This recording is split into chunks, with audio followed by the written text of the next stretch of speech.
And it's time for us to have a conversation with Dr. Kelvin Owusu. Today we're talking eczema. Good morning, doctor. Good morning, David. How are you? Very well. It's good to have you here. It's good to be here. It's a special day. Are you not part of the special day? I should be, you know. I should be. I mean, you never know. Okay, so let's talk eczema. What is eczema? Well, simply put, it's an allergic skin condition. In fact, the common name is atopic dermatitis. That's a common name. Yes, it's the most common form of eczema that we see out there, and it's an allergy. So allergy to something. You know, it could be genetic. Some people are born with it. Okay. Some people, it's triggered as you go through life, and in which case it becomes contact dermatitis. So maybe you're exposed to a particular chemical, maybe a soap, maybe jewelry. You know, you put a bangle on your wrist, and then you develop a rash around that area. Okay. You know, that could be a form of contact dermatitis, which could be a form of eczema. So there are different types of eczema, but the most common is the atopic dermatitis. Okay. How does it typically present itself? How would you know this is eczema you're dealing with? So the most common presentation is that it usually happens in flexural areas. When I say flexural areas, what I mean is the areas where skin meets skin.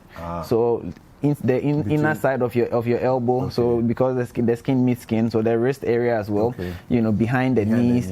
You know, those are the common places that you usually find them. But of course, it can also happen on the on the face, and typically in children, you have it happening on the scalp or in the hair as well. Oh, wow. Yes, and it's quite itchy. It's quite itchy, and unfortunately, when you scratch it, then you introduce infection. So they usually come to us with secondary infection. You know, so the original the original exposure or the original eruption would usually just be a reddening, you know, reddening, dry, scaly, you know. Then because it's itchy, they tend to scratch it, and then it discharges and also gets infected. So it's very, very uncomfortable. I mean, I must say it's very, very, very uncomfortable. I mean, and when it happens in children, or let me put it this way, it's commoner in children. And as you grow older, as it is with almost all allergies, as you grow older, it sort of reduces in severity and sometimes it disappears completely. You know, but some people too, their own starts in adulthood. You know. Oh wow. Okay. Yes. So it's but the most common presentation is in childhood. Usually before the age of 2. You know, you start seeing them, the children scratching, and as I said, the flexural areas, and it follows. It has a flare and. It flares and then it resolves by itself. So usually the person will come in complaining of itching, an itchy skin rash that comes and goes. Okay. You know, it follows a seasonal pattern. So you realize that sometimes as the weather is changing, you know, you get a flare up. You know, when the weather is very hot, you might get a flare up as well. And when you eat some particular foods, you might get a flare up. So it has a lot of associations. But atopic dermatitis, it comes in as a trilogy with asthma and hay fever or allergic rhinitis. Oh, I see. So most people who are diagnosed with atopic dermatitis tend to either personally have asthma and allergic rhinitis, or they have an immediate family member. When I say immediate, I'm talking about a primary family member, so a parent or a sibling who has one of these conditions. So they move in threes. I see. Wow. As an allergic reaction, is there any way you can prevent it before we talk about how to deal with it when it does come? So you may not be able to prevent it per se, because as I said, there's a seasonal component, there's a genetic component, there's a environmental component. So it's difficult to prevent, but you can minimize. You can minimize the effect, you know, by using first of all, identifying what your triggers are. So because if you know that your triggers are extremes of temperature, then you dress appropriately, because you don't want to have a situation where you know you are not prepared. So you dress up. You are not going to wear a lot of heavy clothing when the weather is expected to be extremely hot, you know, because that can trigger the reaction. Now, dry skin also triggers eczema.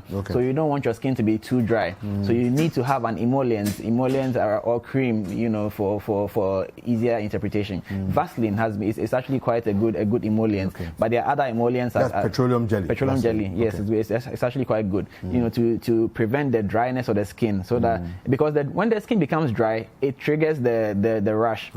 You know, especially in the flexural areas that I'm talking about. So identify your triggers. So if there's a particular food that triggers your reaction, you need to identify that food. If it's a soap, avoid soaps that are excessively chemicalized. So too much scent or perfume, you don't want all those, because they can trigger the reaction as well. And a lot of people who live with eczema, they found a way to deal with it.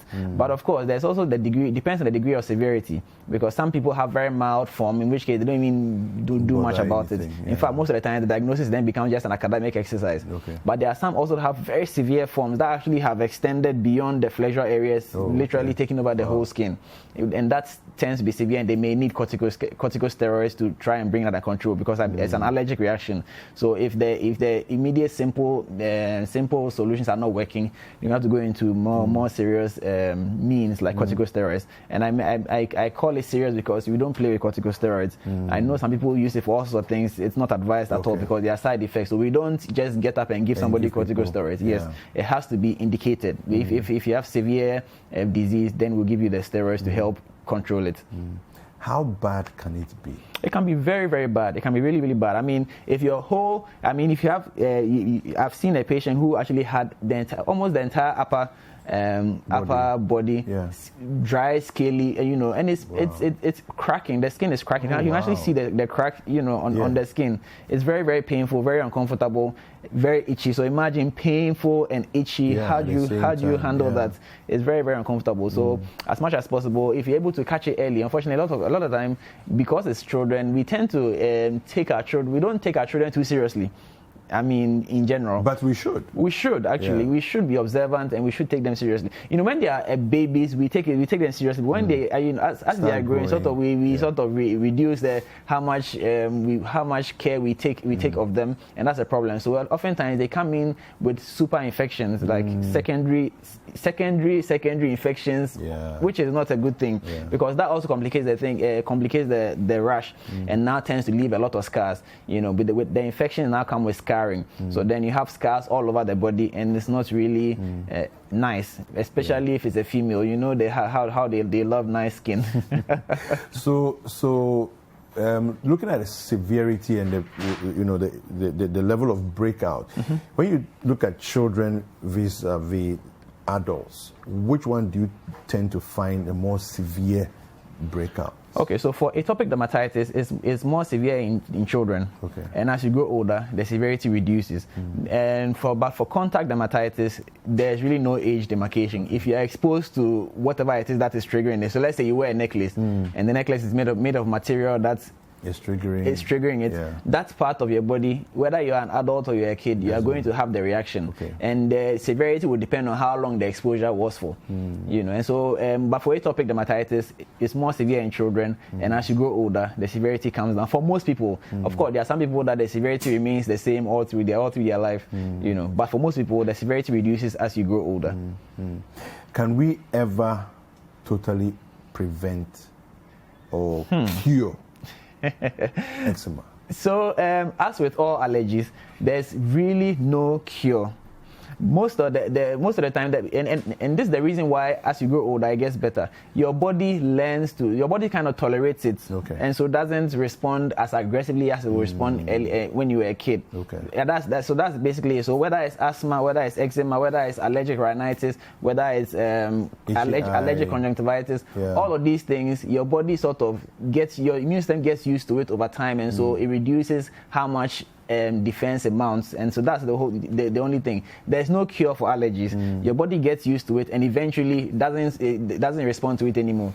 Because what's the point? It's kind of like somebody who lives at Lavender Hill, and for those who don't know, this is a case of you get so used to it. You get so used to it that it's not as imposing anymore. Exactly. You don't actually smell it anymore. Your body has dialed down. Acclimatized. Exactly. So that's the same thing. So over time, over a number of years, your immune system realized that, look, this thing is going to keep happening. What's the point of mounting a defense all the time? So let me just ignore it. So then the severity comes down, and eventually you don't get the trigger anymore. However, there's always some kind of breakthrough every now and then. So somebody who was asthmatic as a kid, but as he or she grows older, the asthma incidence has gone down. Occasionally might get a flare-up. The same with eczema, the same with allergic rhinitis, same with allergic conjunctivitis. So all of them get flare-ups every now and then, even though they may not have the disease, they will not be classified as having the disease at that particular time. So, basically, when we look at the you said something about the immune system mounting up a defense against something. What's the immune system fighting? Why does it have to get upset? Okay, so the immune system basically mounts a defense against foreign material or foreign bodies that are invading your system. Now, sometimes it mounts an overly aggressive defense to things that are irrelevant. I mean, something like dust. Most people will go through a dusty road and have no problem. Yeah. But then some particular person will pass through that same road, and because the immune system is already sensitized, sort of like ready to fight, when the dust enters the nostrils or whatever, then it goes into overdrive, and so you have something we call asthma, because the immune system is causing your respiratory system to overreact to the dust you inhale. Same thing, we all use the same soap with no challenge, but you use the same soap, and then because your skin is already sensitized, the immune cells in your skin is already sensitized to sort of mount a defense to this thing. Suddenly you get a flare-up of your eczema. Same with, so allergy basically is the immune system overreacting to things that should really be a non-issue. So like killing an ant with a sledgehammer. It's really not a big deal, but then suddenly it's recognizing it as something major and it's doing a lot of damage. And so that's the real thing. We really don't know why it happens. There's we don't have a cause for these things. Or we just know that it happens, and so we try to control it by reducing the severity. And there are a lot of over-the-counter medication that can actually help. Even with this eczema, as I mentioned, the emollients, you can just get petroleum jelly, or you can go to a pharmacy and get properly produce emollients purposely for eczema, and it will bring you some relief, because once you relieve the dryness of the skin, the itchiness goes down, and the scaliness also goes down, and it can actually help you deal with the complications as well. Okay. Before you leave us, any final assurances about this, since it seems to be quite a prevalent something that people would experience?